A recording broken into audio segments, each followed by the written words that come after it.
Latest எபிசோடுகளை விளம்பரங்களே இல்லாமல் காணுங்கள்.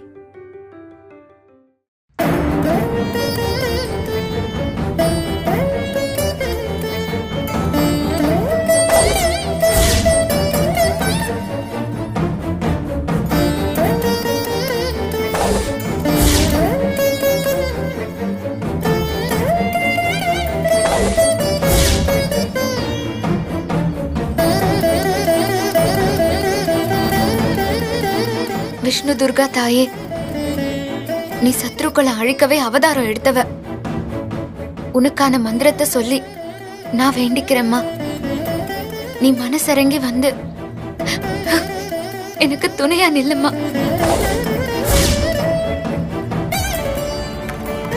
ஓம் ஸ்ரீ தனவத்ஸ்ய ஐயவத்ஸ்ய ஐயவச ஸ்ரீ சகராம்ச மேருபீட ஸ்ரீ விஷ்ணு துர்கா தேவி நமஸ்துதே.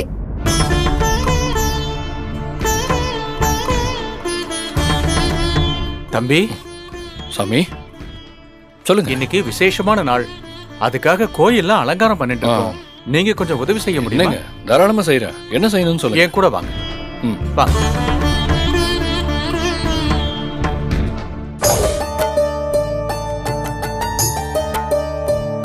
தம்பி, இந்த பூந்தோரணத்தை எல்லாம் இந்த ஸ்டூல்ல ஏறி அங்க கட்டணும்.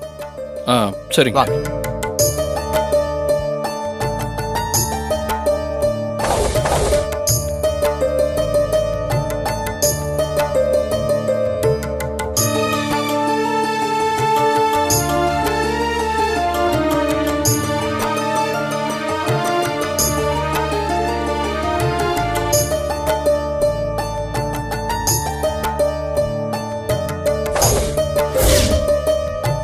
சாமி, என்ன பூவெல்லாம் கட்டுறீங்க? கோயில் ஏதாவது விசேஷமா? ஆமாப்பா, ஆவணி மாசம் ரொம்ப விசேஷமான மாசம், அதனாலதான். ஆவணி மாசம் அப்படி என்ன விசேஷம்? ஆவணி மாசத்தை சிம்ம மாசம்னு சொல்லுவாங்க. அத அகத்திய மாமுனி சிங்கத்துக்கு இணையான மாதமும் இல்ல, சிவனுக்கு இணையான இறைவனும் இல்லைன்னு சொல்லுவாரு. அந்த அளவுக்கு இந்த மாசம் ரொம்ப விசேஷமான மாசம்.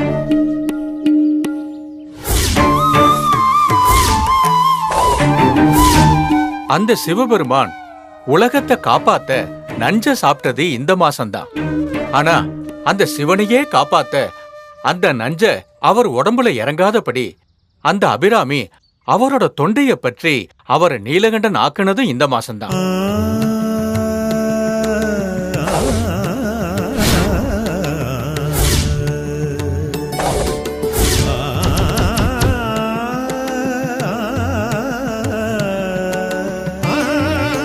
அதனாலதான் இந்த நாள் ரொம்ப விசேஷமான நாள்.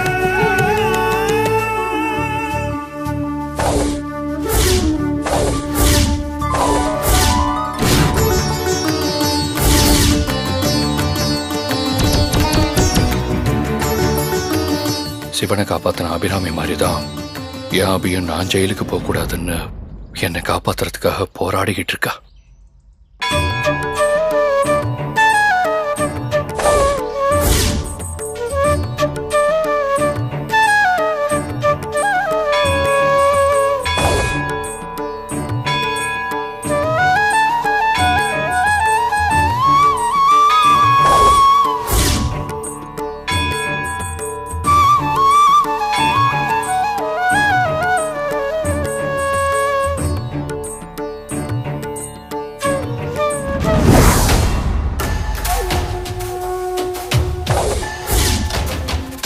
அம்மா, டைம் ஆயிடுச்சு. நீ இனிமே இங்க இருக்க வேணாம், நீ கிளம்பு. இல்ல ஸ்ரீஜா, நான் எங்கேயே ஒரு ஓரமா. இல்லம்மா, ஜான்சி என்ன அரெஸ்ட் பண்ணி கூட்டிட்டு போறத நீ பார்த்தனா உன்னால அதை தாங்கிக்கவே முடியாது. அதனால தான் சொல்றேன், நீ கிளம்பு. இல்ல ஸ்ரீஜா, சொன்னா கேட்க மாட்டியம்மா? கிளம்புமா.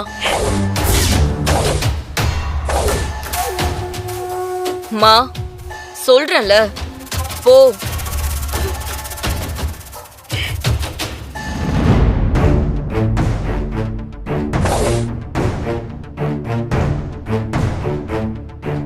சந்தோஷ்.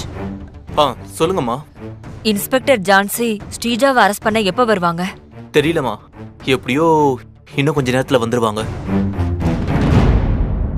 மா, நான் சொல்றேன்ல, போ.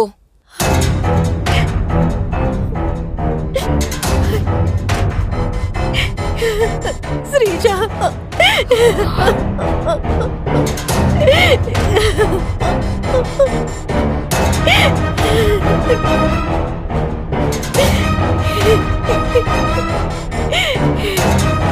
என்னால உன்னை விட்டு போக முடியாது ஸ்ரீஜா. நான் இங்கேயே இருக்கேன்டி, என்னை இருக்க விடு.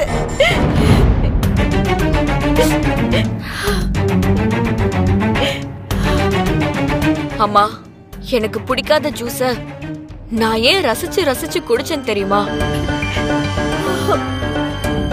இந்த நாள் என் வாழ்க்கையோட கருப்பு நாள். இந்த நாளை நான் மறக்கவே கூடாது. இந்த நாள் ரணமா என் மூளையில பதியணும். அதுக்காக தான் நீ இங்கே இரு. ஆனா ஜான்சி வந்து என்னை அரெஸ்ட் பண்ணி கூட்டிட்டு போகும்போது நீ யார் கண்ணிலையும் பட்டுடாத. சரி மா, நான் ஜெயிலுக்கு போனதுக்கு அப்புறம் சந்தோஷ், சீதாத்தையெல்லாம் சேர்ந்து உன்னை ரொம்ப கேவலமா பாப்பாங்க. அவங்கள பத்தியெல்லாம் நீ கொஞ்ச நாளைக்கு கவலைப்படாம பொறுமையா இரு. நான் ஜெயிலுக்கு போயிட்டு திரும்பி வந்ததும் அந்த அபி அவளுக்கு உதவி பண்ண அத்தனை பேருக்கும் நரகம்னா என்னன்னு நான் காட்டுறேன். சரி, நான் அந்த ஜான்சிய வெல்கம் பண்ண ஹாலுக்கு போறேன்.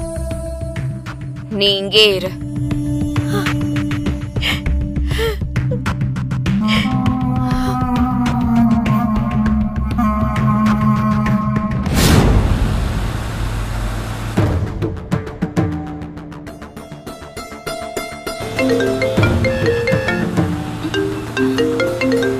அம்மா கூப்பிடுறாங்க.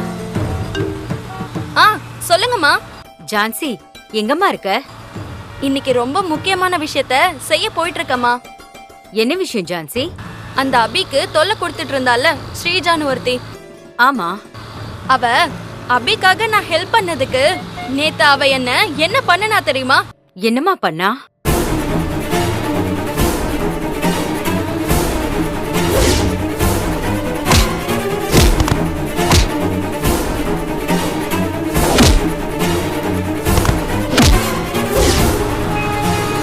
என்ன சொல்ற ஜான்சி? அவ அவ்வளவு மோசமானவளா? ஆமாமா, அதனாலதான் அவளை இப்ப அரெஸ்ட் பண்ணி ஜெயில தூக்கி போட போயிட்டு இருக்கேன். பாவம் அபி. அந்த ஸ்ரீஜாவால எவ்வளவு சிரமத்தை அபி அனுபவிச்சிருப்பா. இத பாரு ஜான்சி, நீ அந்த ஸ்ரீஜாவை சும்மா விட்டுறாத. அவளை தூக்கி ஜெயில போடு. இதெல்லாம் நீ எனக்கு சொல்லணுமாமா? நான் பாத்துக்கிறேன். சரி, நான் வச்சிடுறேன். சரிம்மா.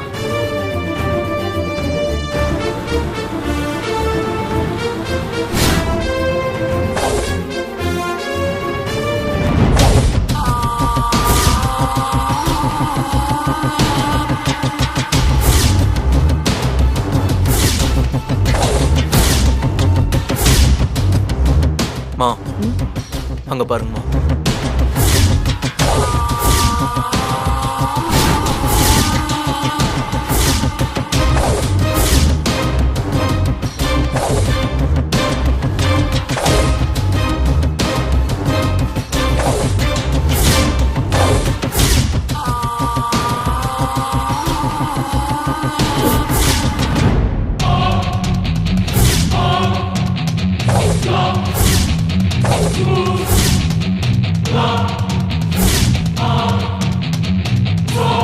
என்னம்மா, அரெஸ்ட் ஆகி ஜெயிலுக்கு போற நேரத்துல கூட இந்த ஸ்ரீஜா புதுசா புடவை கட்டி மேக்கப்லாம் போட்டு ஏதோ ஃபங்க்ஷனுக்கு போற மாதிரி கிளம்பிட்டா?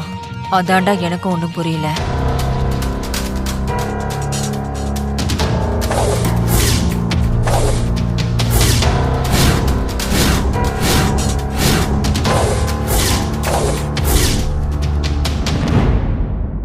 என்னத்த நீங்களும் சந்தோஷப்படுற மாதிரி இப்போ ஒரு சம்பவம் நடக்க போகுதுன்னு அத பார்க்க ஆவலா காத்துக்கிட்டு இருக்கீங்களா? ஏ ஸ்ரீஜா, நீ உன்னோட அகங்காரத்தால தப்பா யோசிச்சு தப்பு மேல தப்பா பண்ணி இன்னைக்கு நீ ஜெயிலுக்கு போற நிலைமைக்கு வந்துட்ட. இனிமேலாவது திருந்துற வழிய பாரு. பிடிபட்டாலும் சிங்கம் சிங்கம் தான் அத்தை. நீ சிங்கம்மா? சிங்கம் கூண்டுக்குள்ள போனா கூட அதோட கர்ஜனையும் கம்பீரமும் என்னைக்கும் குறையவே குறையாது, மாறவும் மாறாது. நானும் அப்படிதான்.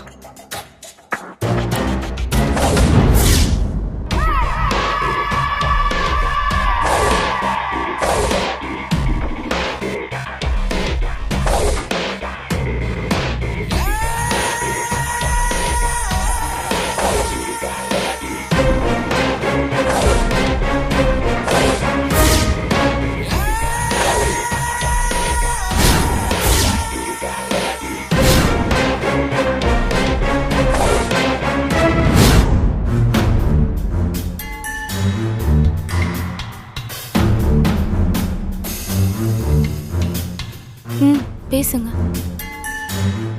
வர்மா சார், ரொம்ப யோசிக்க வேணாம். இந்த அக்ரிமெண்ட் சைன் பண்ற விஷயத்த இன்னொரு நாள் தள்ளி வச்சுக்கலாம். வேண்டாம்.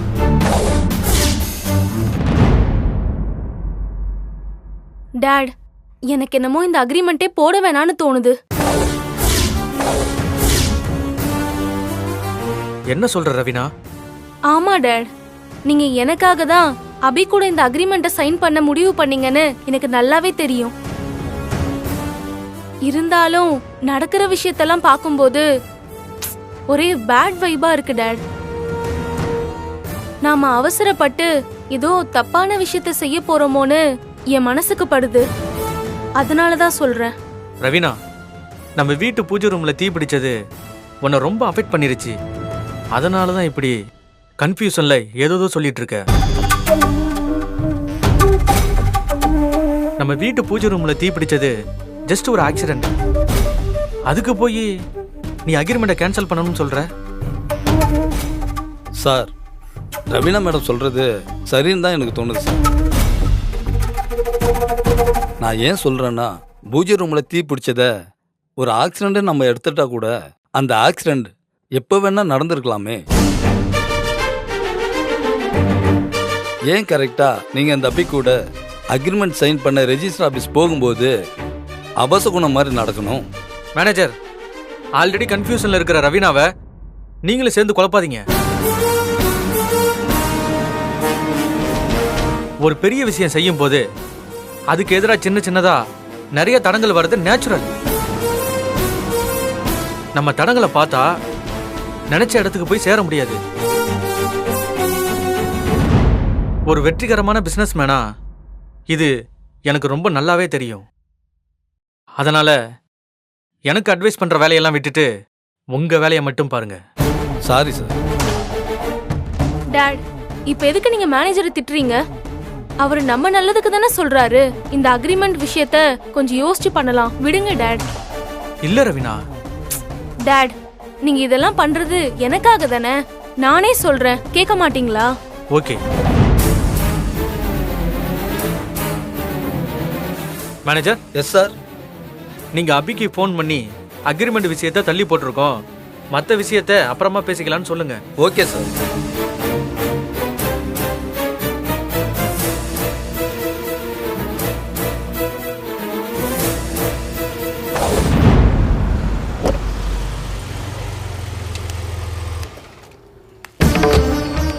யார் நீங்க?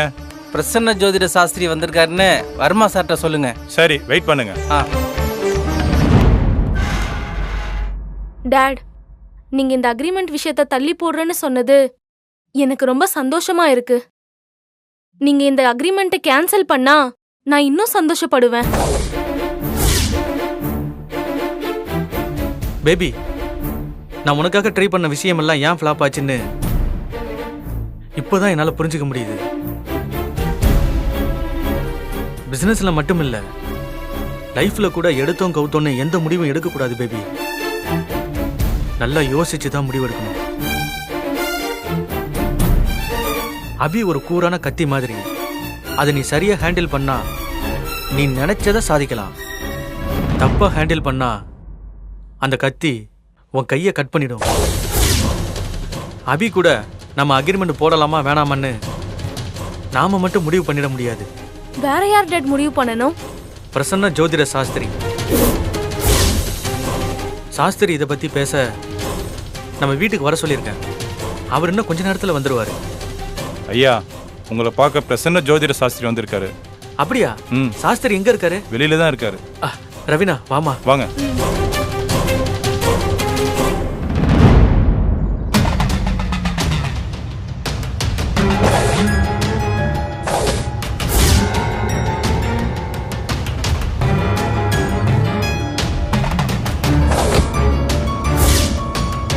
வணக்கம் சாஸ்திரி.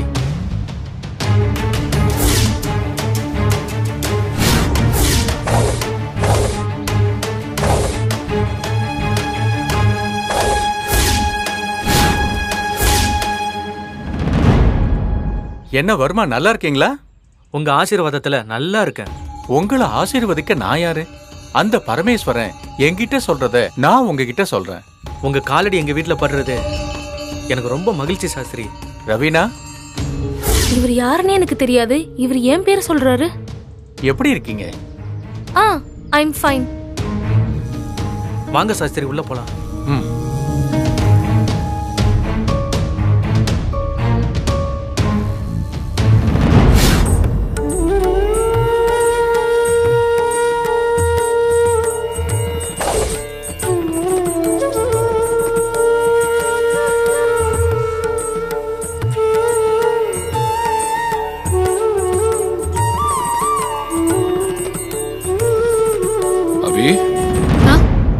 என்ன வேண்டுதெல்லாம் முடிஞ்சதா?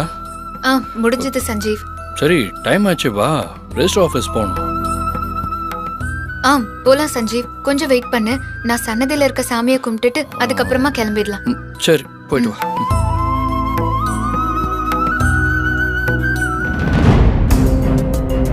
வர்மா, ஏன் நின்னுட்டு இருக்கீங்க? உட்காருங்க. உட்காருமா. சாஸ்திரி, நான் போன்ல சொன்ன விஷயம்தான். இது வரைக்கும் நான் உங்களை கேட்காம எதுவுமே பண்ணதில்ல. இப்பவும் அப்படிதான். நான் ரவீனாக்காக புதுசா டைரி ஃபார்ம் ஓபன் பண்ண அக்ரிமெண்ட் போடலாம்னு இருக்கேன். அந்த விஷயம் மட்டும் கொஞ்சம் அவசரம் நடந்ததுனால அது சம்பந்தமான முடிவை மட்டும் என்னால உங்ககிட்ட கேட்க முடியல. புரியுது வர்மா, நீங்க எதுவும் என்கிட்ட சொல்ல வேண்டாம். எல்லாமே எனக்கு தெரியும்.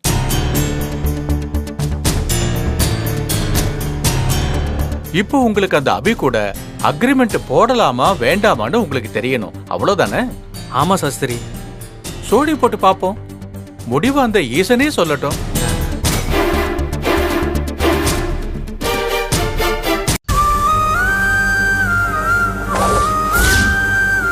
அம்மா தாயே, நான் வேண்டிக்கிட்டபடி அங்க பிரதட்சணம் பண்ணி என் வேண்டுதலை நான் நிறைவேற்றிட்டேன்.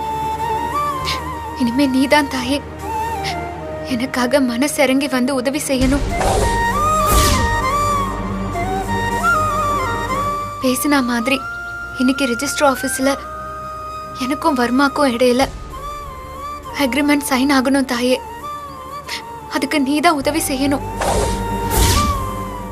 அம்மா தாயே, நீ எனக்கு உதவுவேங்கிற நம்பிக்கையில தான் நான் இன்னும் இதை பத்தி சஞ்சீவ் கிட்ட சொல்லாம இருக்கேன்.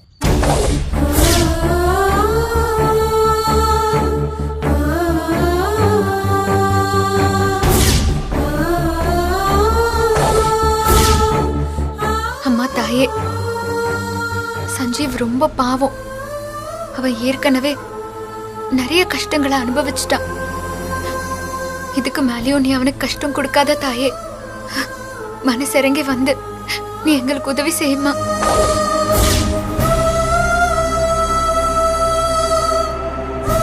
நீ எனக்கு பண்ற உதவியில தான் நீ கடவுளா இல்ல கல்லான்னு எனக்கு தெரிய போகுது.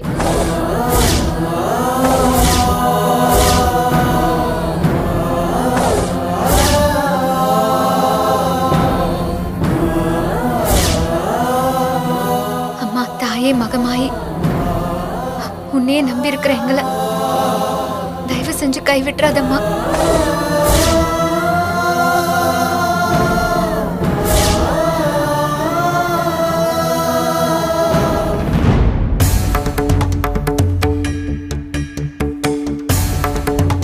ஏம்பா, எல்லாம் தயாரா இருக்கா? தயாரா இருக்குங்க ஐயா.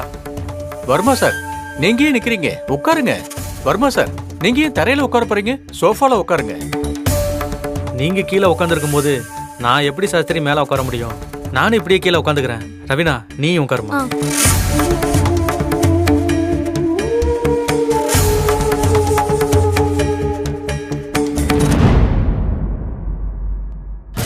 வர்மா சார் இந்த ஜோசியருக்கு இவ்வளோ மரியாதை கொடுக்குறாருன்னா அப்ப இந்த ஜோசியர் ரொம்ப பெரிய ஆள் தான் போல.